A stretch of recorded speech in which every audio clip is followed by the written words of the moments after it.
So I owned a recording studio in Manhattan for quite some time, and I was really interested in the electrical component of it. So like when equipment would fall apart, I would try to repair it. I wired up the studio, so there's a lot of electrical engineering in there. And I learned it by myself just from reading and mentoring other people. And at the same time, I was heading to the bookstore a lot because sometimes I would be working way into like 3, 4 in the morning and stuff like that at night.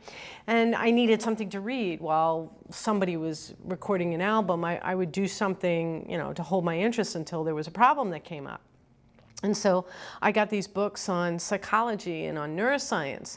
And I started to notice that the way that electricity works, the way that electrical equipment in the studio work, is really, really similar to the way the brain architecture was. So the more I read, the more parallels I found between the two.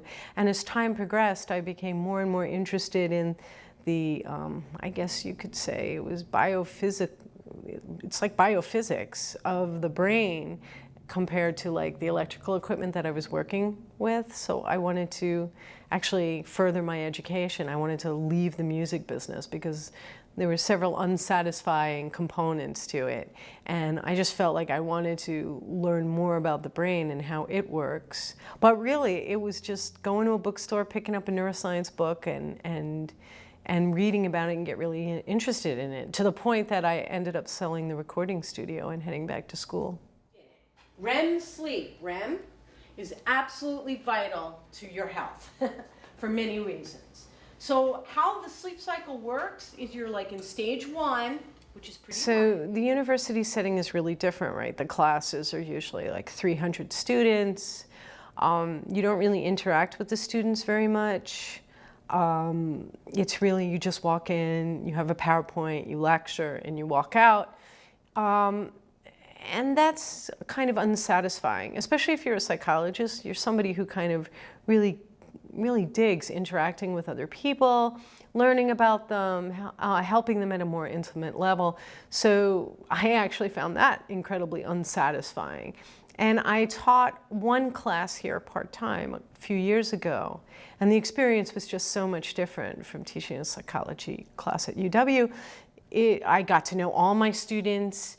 The kinds of things that we did during class were very, very different. You know, it was more like active learning kind of thing, group work. People would come and meet me in the library and talk to me about their lives and ask me questions about their careers and stuff.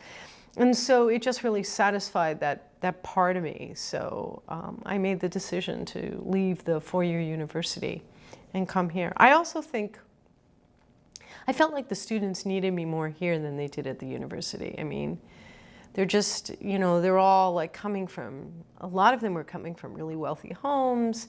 They had a lot of support. Unlike our students, some of them are this is the first generation college student, and I felt, I don't know, I just felt like I was probably more useful here as well. During sleep, your brain rests. Is this true or false? False. How many people think it's true? Don't be afraid. No one's going to hurt you. Okay, a couple of you. I know you do. And the rest of you think it what? False. It's false, that it's active? That would be correct. For the most part, your brain is incredibly Critical thinking is really important, that they don't take everything at face value, that they ask a lot of questions. So that's kind of curiosity too. I feel like I haven't done my job if people don't want to know more. So I want them to ask questions of me and challenge me and ask for more information. And if I see that towards the end of the semester, then I feel like I've done my job.